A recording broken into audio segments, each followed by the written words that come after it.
Hi friends, welcome back to our channel. So ఈ రోజు అయితే మా పిల్లలు ఏమన్నా స్పెషల్గా చేయమ్మా అనేసరికి ఇంకా సరేలే అని వెజ్ పులావ్ కోసం అయితే అన్నీ రెడీ చేసి పెట్టుకుంటున్నాను.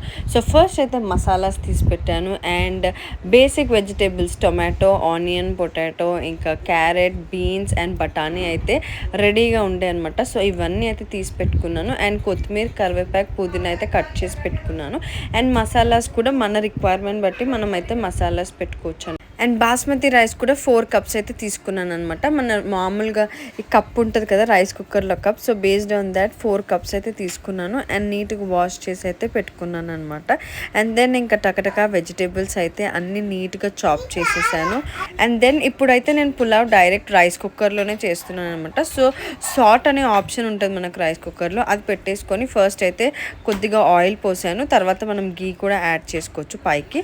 సో ఫస్ట్ అయితే ఆయిల్ హీట్ ఎక్కిన తర్వాత నెక్స్ట్ మనము ఫస్ట్గా తీసి పెట్టుకున్న మసాలాస్ అయితే యాడ్ చేసేస్తున్నాను. మసాలాస్ కొద్దిగా వేగిన తర్వాత ముందుగా కట్ చేసి పెట్టుకున్న ఆనియన్ అండ్ పచ్చిమిర్చి అయితే వేసేసాను అనమాట.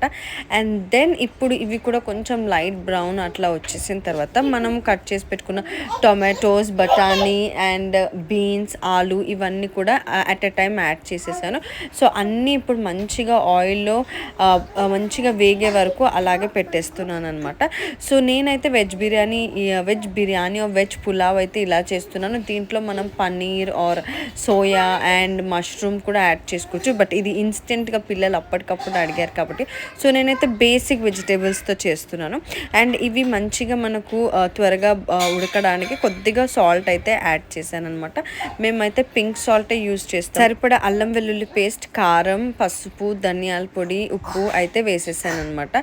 సో ఇది చూస్తున్నారు కదా, మనకి మొత్తం దగ్గరికి ఇలా వచ్చేసే వరకు మంచిగా నీట్గా ఫ్రై చేసేసుకోవాలి. అండ్ దెన్ కొద్దిగా పెరుగు అయితే యాడ్ చేశాను. చాలా మంది ముందే వెజిటేబుల్స్ అన్నిటిలోకే పెరుగు ఇట్లా యాడ్ చేసి వేసేస్తారు, బట్ నేనైతే ఇప్పుడు వేసాను. అండ్ దెన్ వాటర్ మంచిగా బాయిల్ అయ్యేటప్పుడు నేనైతే రైస్ని మనం ముందుగా వాష్ చేసి పెట్టుకున్న 4 కప్స్ ఆఫ్ రైస్ అయితే యాడ్ చేసేసాను. అండ్ దెన్ ఇప్పుడు ఆన్ చేసేస్తున్నాను అనమాట. సో నార్మల్ రైస్ ఎలా అయితే మనం రైస్ కుక్కర్లో పెడతామో సో అలాగా పెట్టేసి అయితే యాడ్ చేసేస్తున్నాను. అండ్ జస్ట్ మనకు 15 మినిట్స్లో ఈ పులావ్ అయితే రెడీ అయిపోతుంది. అండ్ ఈ హోల్ ప్రాసెస్ నాకు వెజిటేబుల్స్ కట్ చేసే దగ్గర నుంచి జస్ట్ ½ అన్ అవరే పట్టిందనమాట. సో వెరీ ఇన్స్టెంట్గా అండ్ యమ్మీగా పిల్లలకి పెట్టాలనుకుంటే this is the best option అనమాట. తప్పకుండా మీరు కూడా ట్రై చేయండి అండ్ ఎలా వచ్చిందో కమెంట్ చేయడం మర్చిపోకండి. అండ్ మన ఛానల్ని ఫస్ట్ టైం చూస్తున్న వాళ్ళైతే సబ్స్క్రైబ్ చేసుకోండి, లైక్, షేర్ అండ్ కామెంట్ చేయండి. See you until next video. Bye. Thank you.